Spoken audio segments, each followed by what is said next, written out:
Let's try again, shall we? Let us try this again. And in fact, what I need to just do is I need to come.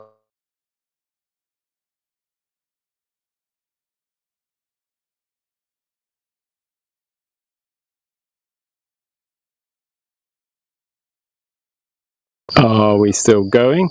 There we go. Right, so somehow, let me just drop a message in. Seem to be.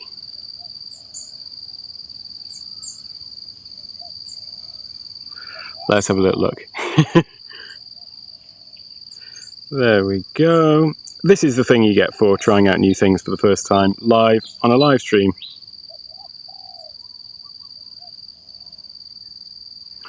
So what I need to do is see if I can get the link for this. I'm not sure if I can. There we go. I'm glad that somebody's found it. Yeah, I'm doing something a little bit different, as you can tell, Keely. But check this out. I can still do messages. So great to see you. I've decided that I was going to go totally, well, not totally naked. I mean, I'm dressed from the shoulders up, at least. Anyway, let's just say that. Yeah, wanted to do something a little bit different, and so thought I'd give it a go on my iPad for a change. And so yeah, completely out of the out of the studio, free from lighting. All those other things that we've got in there, Ecamm Live with scenes and things like that. I did manage to rustle up a little a little lower third down here though.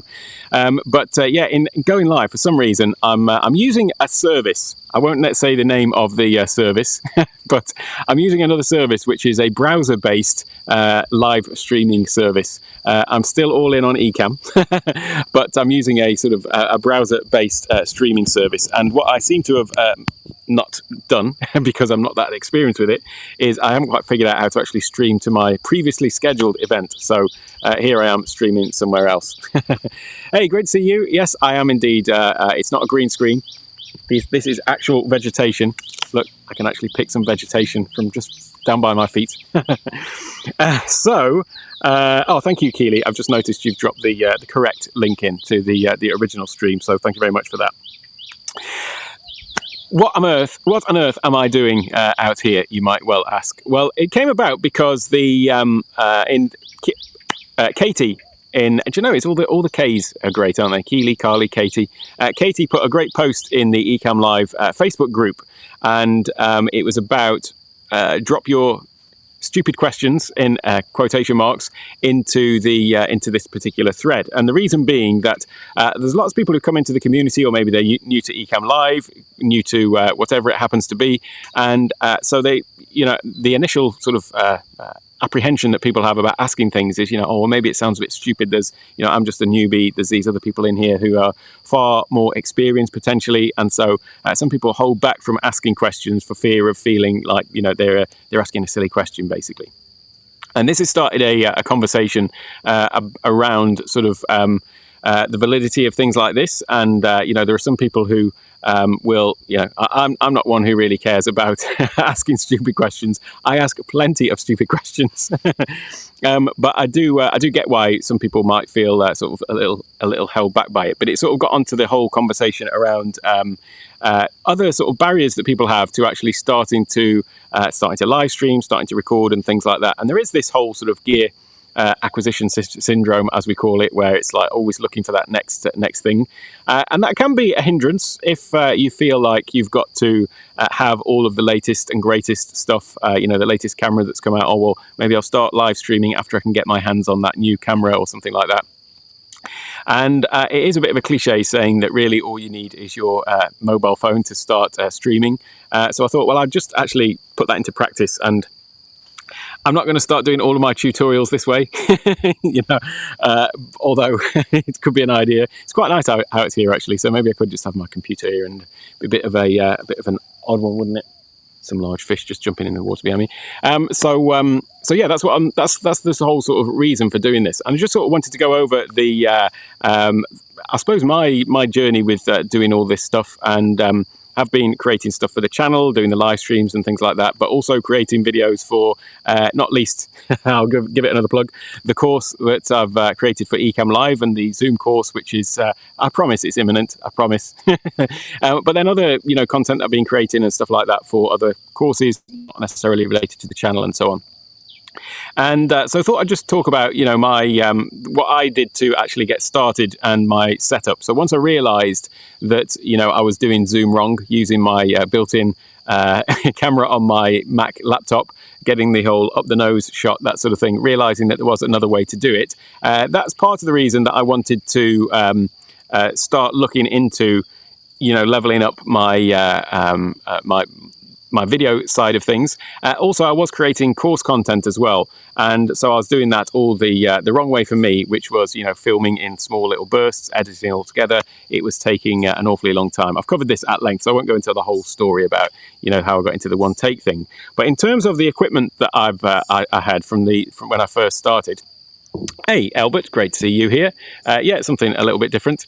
Something a little bit different. My studio is just there. I've just literally stepped out of the back of my studio, and this is kind of what's at the studio's at the bottom of our garden, and then this is just sort of everything behind. So we're quite lucky to be here, nice and peaceful, lots of fresh vegetation and stuff like that all around. The mangoes, let me see. I might have to go walk about and go through the garden, but they're just the banana plant, mango trees just over there above the studio. Great to see you, Dina. So yeah, the gear that I bought when I first started my live streaming, creating video content and stuff like that. The first thing that I bought, I didn't actually buy. I just took it off a shelf and dusted it off, and that was my DSLR camera, the Canon EOS 60D. And yeah, it has actually got a lens to reflex as opposed to a fixed sensor. But anyway, so that was something that I bought around about, I suppose, 11 years ago. It was just when we were expecting our first child, our daughter Jasmine, and I had these visions of me becoming, a real avid photographer. A camera is, in theory, the ultimate gadget, isn't it? It's got lots of different settings. It's all, for my mindset, you would think that it would be something that I would just really latch onto and just dig into and just become obsessed by. For some reason, it didn't happen. I never became like a really avid photographer, and I really rarely, I would say, used anything except the auto setting on the camera. That is the truth about it. Took thousands and thousands of pictures of Jasmine when she was first born and onwards, and then more and more we've got much better and better cameras in our pockets, and so rather than having a large camera to hand, it would always be the camera that was in my pocket that would be the one that we'd use for taking pictures of Jasmine, then Emily, and then Dale, and those are the majority of our pictures are basically phone pictures these days. So the camera really hadn't been used that much, and so I repurposed it for using for Zoom meetings and things like that. Converted it to a webcam. I also obviously was using it to record content and stuff like that. But then I haven't really changed it. I always had this idea that I would upgrade it. I did actually put on my Buy Me a Coffee, one of my goals was to buy a ZV E10. And then I kind of slept on it a little while, didn't really get around to it. And then they've had their sort of out of stock situation that we've now got. So yeah, and I suppose that's just through, comfort with the camera that I've got. Again, it's an 11-year-old camera now, but it's still serving me quite well. I don't say that there isn't things that I would like it to do, rather than there is no, there is technically autofocus, but not without you pressing the button. There's no sort of totally hands-free autofocus and stuff like that on it. So yeah, there are some features that I'd like, but it's not, essentially didn't hold me back from actually starting. Same with the lighting. There's loads of things that I want to do in terms of upgrades to my lighting. Probably do, go down the Nanlite Forza 60 is the ones that Doc recommends. Probably get something like that set up in the studio at some point, but for the time being, I'm still with the original cheap soft boxes that I bought at the beginning, which was where I didn't really know much about lighting for studios and things like that. I knew that I needed some, and I was aware of the concept of them, and went and bought these two soft boxes that were I forget how much they were now, probably like $30 for a pair of them, with two stands as well. And the actual light source in them is just regular light bulbs. Each one has the capacity to put in 4 regular light bulbs. So if you want more light, add in an extra bulb. If you want to change the temperature of the light, stick in a warm light instead of a daylight light bulb. That is the lights that I have been using and I'm using to this day. And again, I do intend to upgrade them, but it just hasn't been something that's you know, sort of stopped me from making a start. I've obviously added in other things along the way. Stream Deck was an investment. The microphone was an investment. I definitely did that at the very start. I wanted to make sure my audio was okay. By the way, the audio that I'm using for this, I'm on the iPad, but I've got this little iRig Miccast HD. It's a little thing that sort of mounts. I'll do a little review of it at some point, but it's you'll have to let me know how it sounds, but it certainly sounds better than the built-in mic. I've used it on Zoom calls and things like that, so it is kind of quite directional. You can perhaps hear some of the, you know, the insects and animals in the background, but it's fairly directional. So yeah, it's a case of just really sort of making a start, and it is a bit of a cliche about, you know, you can just do it from your mobile, but I think there's also a balance to that where like for me, I've just realized I'm looking up at the microphone here rather than the camera. That's bad form, isn't it? Thanks, Albert, appreciate the feedback on that. But there's also a thing about, yeah, it is all very well saying, oh well, you can just start streaming from your mobile, but there is also, you know, people have got personal standards, haven't they, with things? And I know that for me, when I started my channel, I wouldn't have been happy I wouldn't have been content with just going, you know, totally live from my my phone and doing, certainly not for tutorials and things like that. So there is you know, an element of being prepared and putting in the right amount of work to get prepared, but it's just a case of, you know, figuring out where that line is, and then you know, not continually allowing yourself to be sort of pushed back further and further by seeing what other people are doing. And in fact, although I'm in Doc's office hours group and have been since I started my channel, crucially, I joined the day after my first live stream, just because I know what I'm like. I get shiny penny syndrome as well, the same as anybody else. And so I didn't want to go into that group having planned to make my channel and got a plan for it, and then get distracted by a whole load of other things that, you know, that other people were doing, or second guess myself basically. So I did kind of make the leap first before, you know, looking for the supportive community to help me with all that. Let me just check up some of these comments. Yeah, it is nice to get some fresh air. So I have actually moved out of the basement. That's when I moved into my new studio space. That was at the end of last year. So I've moved out now to we've got a little cottage at the bottom of the garden that we well, it's irrelevant what it's there for, but we had it at the bottom of the garden, so it was standing empty, and it was basically just has been for the past sort of I suppose nearly a year just being used for storage and stuff like that. So I decided to take over that, because the basement, we do have a bit of a flooding issue with that. Sometimes, I mean, this is like a little creek that runs around the back of the house, and sometimes in the rainy season the water level can rise, and somehow or other it finds its way into the basement. So I've had a couple of times where I've had to you know, lift stuff off the floor or empty stuff out of the basement in case it floods. So then I moved into the little cottage, which is where I've sort of built the studio out of the green screen as well. But here's basically just all kind of like jungle on this side of it, and we had a bit of a bushfire, when was it, a couple of weeks ago, month ago, something like that. So I've gone from floods to fires. So there you go. But fortunately that is a very, very rare incident.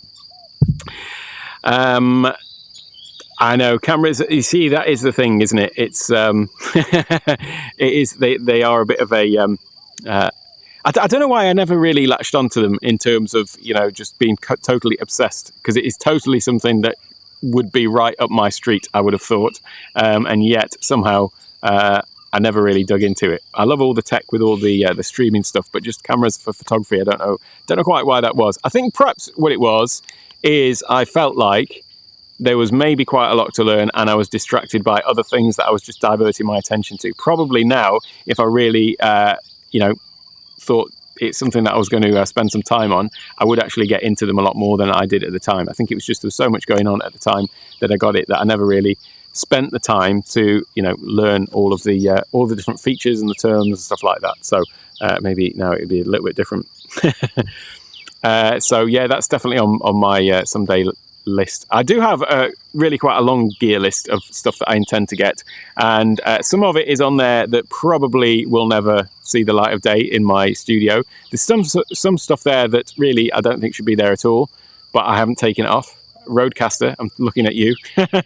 I don't necessarily need a Roadcaster, but for some reason I still haven't scrubbed it off my list. So I don't know whether that's just the FOMO with everyone else having them. And this is, I suppose, what I'm talking about today. Really, is the fact that you do see what other people have got and think, oh, well, maybe I need that. But yeah, and certainly with the loop deck being able to control levels and stuff like that, if that was going to be my justification for buying the Roadcaster, then that's sort of been taken away from me now as well. But I still haven't scrubbed it out, so the little tech devils that sits on my shoulder is seems to have forbidden me from scrubbing it out.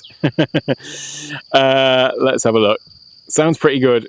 Just don't have the Barry White voice. No, I don't think I don't think I'd even aspire to that. Hey, Doc, great to see you. You have bushfires daily, yeah. Sorry, I'm a bit slow on the uptake. Let's have a little look. Oh, well, thank you very much. I appreciate the sentiment there. That's very good. I wouldn't have put that one up if I hadn't realised how slightly embarrassing it would have made me feel. Thank you very much. I'm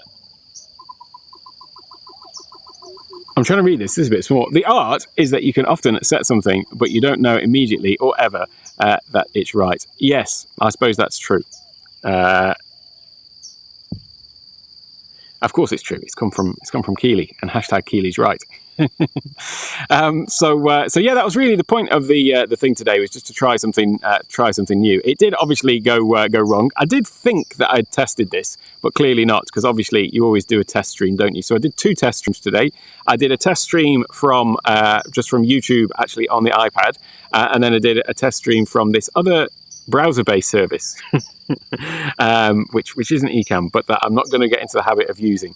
But still, it's something that I just wanted to try out for today. I thought I'd done a test and I thought it worked, but with my little private stream that I did to myself earlier. But clearly it didn't, so I'm not sure yet where this went. But I do like the idea. So coming back to Katie's post in the group, I do like the idea about the whole sort of stupid questions that people might feel that they've got, because there are things that you just sort of hold back on. I know that I've still got plenty of stupid questions that I've got to ask about things, and so I think giving people the sort of forum to do that is a really great idea. I also do like the idea of doing things without the technology stuff like this. Obviously, I don't want to make a habit of it on the channel, because people do come to expect certain things, I think, and so yeah, not sure I'll make a habit of doing this kind of stream on my channel. But who knows? Maybe I'll try and do a bit more of this onto maybe onto the Facebook page, maybe onto well, obviously into Discord as well, but into other locations as well. Incidentally, talking about what people expect, when I was talking about the Cedar at the beginning, and I talked about my schedule and what I was planning to do, I have been getting the number of videos out, although they've been going out in a different order to I'd planned them. So my plan's sort of gone out of the window, and the reason for that is just because of the way that I've been batching the videos.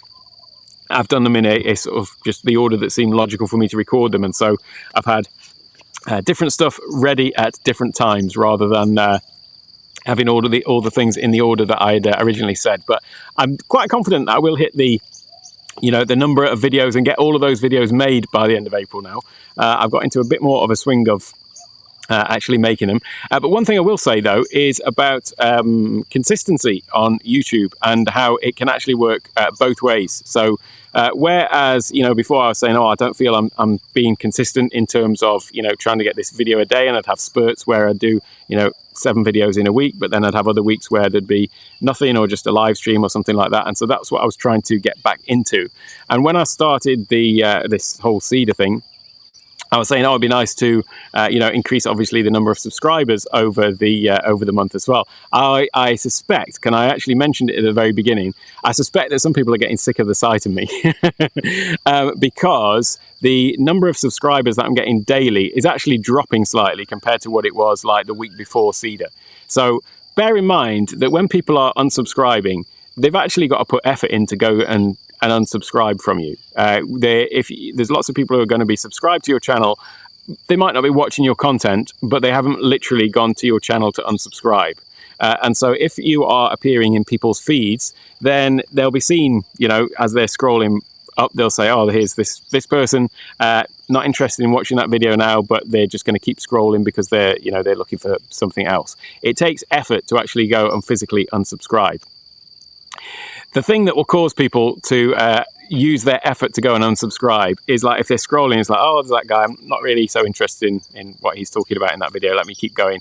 And then there's like another one, and then another one, and then another one, all from the same person. That's what's going to push people to say, you know what, I am sick of the sight of this guy in my feed, so I'm going to go and unsubscribe. And I suspect that that's probably what's been happening with some of my my subscribers, because I've putting out 3-4 videos a day. In fact, I think it might have been 5 yesterday, or maybe some of them went out this morning, I can't remember, but yeah, quite a lot. So I suspect that there will be some people who aren't necessarily watching my content, but hadn't unsubscribed, but my ridiculous pace for the past few days might just be pushing people over the edge. So I'm kind of cool with that, to be honest. I just want to get to this particular target, and presumably those are people who weren't necessarily actually engaged and watching anyway. But I would be interested to hear anybody else's thoughts and opinions on this, because I have been known to be wrong many times a day, as it turns out. So be interested to hear what your thoughts are on that in terms of the sort of volume of stuff that's going out. It's not going to continue like that, obviously. It just would not be able to. It's unsustainable. But I will go back to, at the end of Cedar, just go back to averaging a video a day. And this whole Cedar process for me is just about, getting into this routine of blocking time and creating a batch of videos and things like that. Albert, harrowingly and harassing emails make me unsubscribe.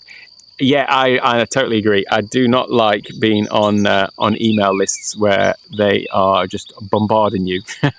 And although I am, I'm trying to build email lists, I won't make any, won't hide that at all. When I've got a free download or something like that, it's all about building an email list. And I do need to do more of a job of nurturing that email list. But I need to do it in a way that is exactly not what you're saying, Albert. Exactly not harassing. It's about engaging with an email list where you are actually providing value and stuff like that, and people are interested and pleased to receive the emails. Some people have just got it all wrong with sales funnels and email lists, where they just do literally almost feels like harassment. And so yeah, that's the quickest way, I think, to get people to turn off. And it actually puts people off you as a person.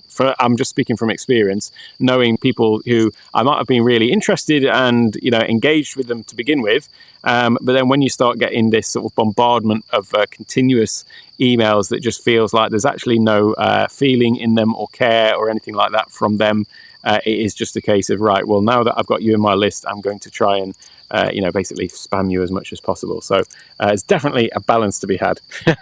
And I've got the balance a little bit wrong. I'm just saying I need to try and be a little bit more engaging, but without being annoying. So that's what I was kind of thinking. There's going to be lots of people who have subscribed but are not necessarily not necessarily engaged with the content. It's just that they scroll, they see it, and they scroll past, which is fine. People have maybe subscribed because there was one particular type of thing that they were working on or learning or something like that. And so, yeah, just haven't done the unsubscribe part. So that's kind of my thought on it as well. But we'll see. The numbers are still going up, by the way. It's not that I'm suddenly having, the numbers are going down. It's just that before this, I suppose it was averaging of between sort of 6 to 12, something like that, average new subscribers every day. And just in the last sort of week, it's been more around the 2 to 3. So that's because there's some going up, but there's also some going down as well. So I'd imagine that's what's going on there. So the rate of increase, although my video production has gone up, not video production, but number of videos posted, number of views rather, and the watch time, although those have all gone up, the actual number of subscribers hasn't gone up proportionally. And so I guess that's just because, as you say, the ones that are engaging are you know, what's still watching, and the ones that aren't are just hitting that unsubscribe button. So, well, thank you. At least I respond to YouTube comments. That's a good thing. I'm a bit slow to respond to comments, actually. I'm trying to catch up. I used to be, at the very beginning, I was basically always up to date. So I'd wake up in the morning, and one of the first things I'd do is look at the comments and be up to date with them. That was very easy with, you know, 50 subscribers and, you know, only one person commenting. But as there's more on there, it just becomes like another task to add. So I can see how that, as things progress, becomes, you know, more and more of a you know, a thing that you need to consider to add time to. So I do try and get back to my comments. I'm not always on the same day, and sometimes I'm even a few days late, and then I get a bit of a backlog. And I sort of start with the most recent ones to try and catch up with those. And so I've still got some that are outstanding from, you know, a little while ago that I've got to get back to. Same with messages as well. I know that I've got a response to get back to you, by the way, Albert, which I haven't done since yesterday as well. So yeah, it's just I do try with those sorts of things, and I do try and just do it, you know, obviously actually physically respond as opposed to any sort of auto responses and stuff like that. Not a fan of that at all. So that's a bit of a that's all I've got, really. I could sit out here and just you know, let you enjoy the sounds. That's one of the things I love about Thailand, actually. I also like when I go back to the UK, the place where I'm from in the UK. There, like at night time, you can be outside and it is deadly silent. Like literally you can't hear anything. It's also out in the countryside there. Whereas here, I do like the whole sort of all the different sounds of the different animals, the different birds, different insects and stuff like that. It's kind of like a little symphony going on in the background at all times. It's kind of nice. So yeah, I'm going to leave it there, but it's been great to hang out with you. I hope you enjoyed the change of scenery for a bit of a change. I might do a few more like this at some point. I'm not sure quite where or how or what to do, but yeah. There you go. That's a nice, particularly nice bird. But that is all for me. Thank you very much for hanging out. There's no end screen or anything like that because I don't have the facility. So I will just say, though, if you're watching on the replay, at some point I will put another video just here that you might want to check out. I don't know what it is yet, but trust me, it's great. So until next time, have a wonderful day, everyone, and see you soon. Bye-bye.